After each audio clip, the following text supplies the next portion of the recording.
ये विजन में बोलते हैं our vision is to use this platform to build Earth's most customer centric company, a place where customer can come to find and discover anything and everything they might want to buy online. मेरा अगला point है complexifying the simple and simplifying the complex. देखिए दो प्रकार के आजकल entrepreneur हैं। एक किस प्रकार के हैं? जेफ बेजोस, मार्क जुकरबर्ग और इलॉन मस्क। ये कैसे लोग हैं? ये वो लोग हैं जो हर कॉम्प्लेक्स चीज को सिंपल सा बना के आपको दिखा देते हैं।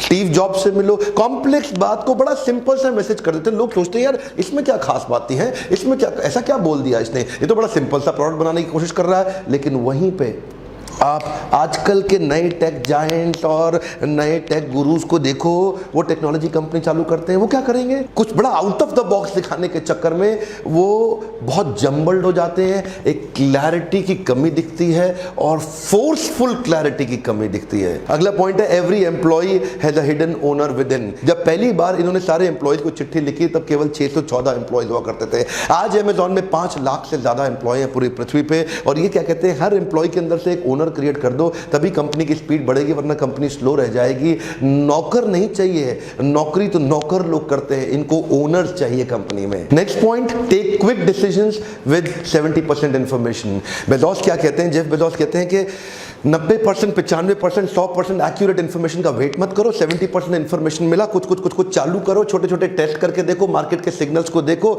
मार्केट फीडबैक देगा, हर फीडबैक को फीड फॉरवर्ड में बनाओ, लेकिन चालू जल्दी करो, देर मत लगाओ, स्टार्ट फास्ट। उससे क्या होगा? देखिए अमेजॉन प्राइम जो उन्होंने सर्विस चालू किया ना, जब उन्होंने इसके बारे में सोचा था, सोचने के 111वें दिन के अंदर लॉन्च करके पूरी दुनिया में एस्टैब्लिश कर डाला। शुरू में कई तकलीफें आई होंगी, नो प्रॉब्लम। इसका मतलब क्या? देखिए पहली बार में कोई प्रोडक्ट सफल होता ही नहीं। एक लेसन दे दूं आपको, पहला प्रोडक्ट फाइनल प्रोडक्ट कभी नहीं होता। मैं दोबारा बोलता हूं, हाँ, अगर मिस कर गए तो आपका your first product is never the final product. उसमें इंप्रूवमेंट साइकिल्स बिल्ड करते रहेंगे। तो क्या कहते हैं, जल्दी जल्दी शुरू करो। अगर शुरू करने में देर लगाया तो कंपटीशन आपको खा जाएगा, खत्म कर दीजिएगा। अगला point, value imitation versus value innovation. ये बड़ा कमाल का पॉइंट है, ये मुझको बड़ा पसंद है, मेरा फेवरेट भी है। बहुत सारे व्यापारी खासतौर से हिंदुस्तान के अंदर वैल्यू इमिटेशन में लगे हैं। इसने किया, इसने किया, इसने भी किया, इसने भी किया, अब मैं भी चालू करता हूं, मेरा भी डाल दो, मेरी पत्ती डाल दो, मेरा पैसा लगा दो, यहां प्रॉफिट आ रहा है, इसका प्रॉफिट आ रहा है, ये बड़ा आसान है, आदमी तोड़ो, उसका अपने साथ लगा लो, अपना धंधा बड़ा कर लो। This is called value imitation.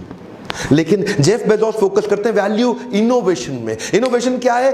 देखिए जब, क्योंकि कस्टमर राजा है, हम प्रजा हैं, तो राजा को खुश करने के लिए मैं क्या करूं? देखिए यहां पे ध्यान दीजिए, वैल्यू इनोवेशन में जनता ने नहीं बताया कि मेरे को अमेजॉन प्राइम चाहिए, लेकिन उन्हें फिर भी बनाया। इसका मतलब क्या है? इनोवेट करके ये फास्ट मूवर बन गए। कमॉन, क्या बन गए? Fast mover. अमेजॉन प्राइम इनकी सफलता के सबसे बड़े कारणों में एक कारण निकला। अमेजॉन प्राइम से इनके रिकरिंग रेवेन्यू बिल्ड हो गया, कस्टमर इनके साथ लॉयल हो गया, 1 साल का पैसा देके इनके साथ रुक गया, टिक गया। अब कस्टमर को बढ़िया सर्विस देते हैं, जैसे कि free 1 day shipping, free same day delivery in some of the places, exclusive deals for members, early access to deals, video streaming और बहुत सारे सॉन्ग। अगला point, don't let the process kill the progress. कई company में इतने process बन जाते हैं, इतने प्रोसेस बन जाते हैं, इतने प्रोसेस बन जाते हैं कि प्रोग्रेस खत्म हो जाती है, कुछ नई चेंजेस नहीं आ पाते। लेकिन जेफ बेजोस क्या कहते हैं? नए आइडिया, नए टेस्ट, नए इनोवेशन, नए methods, alternate methods, let's focus on creativity, let's focus on new solutions, let's focus on new ideas।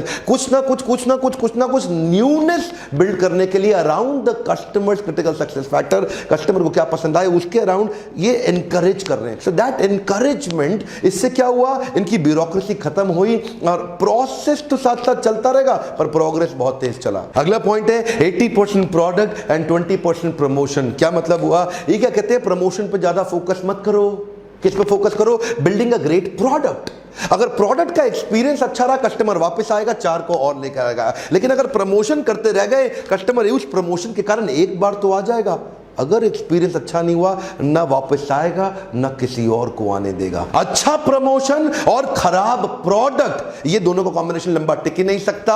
अच्छा प्रोडक्ट और कमजोर प्रमोशन, कोई बात नहीं, थोड़ा टाइम लगेगा लेकिन बहुत जल्दी दुनिया भर में फैल जाएगा। और 10वां point, master of failures. Master of failures का मतलब क्या है? इन्होंने मास्टरी कर ली फेल करने में। ये क्या कहते हैं? अच्छा प्रोडक्ट बना के सो जाओ, खतरनाक है। खराब प्रोडक्ट बना के सो जाओ, वो और भी ज्यादा खतरनाक है। बड़ा सिंपल है, ये क्या कहते हैं, कोर्स करेक्शन। कम ऑन, क्या कहते हैं, कोर्स करेक्शन। टेस्ट करते जाओ और छोटे छोटे फेलियर का रास्ते में कोर्स करेक्शन करते जाओ। इसको क्या बोलते हैं, मास्टर ऑफ फेलियर। हो भाई, और फेल हो जाओ और फेल हो जाओ, लेकिन साथ साथ कोर्स करेक्शन करेंगे, इमीडिएट साथ के करेंगे। ऐसा नहीं है कि फेल हो गए तो बैठ जाओ, हाँ जी फेल हो गए, नहीं नहीं नहीं, साथ साथ साथ साथ कोर्स करेक्शन।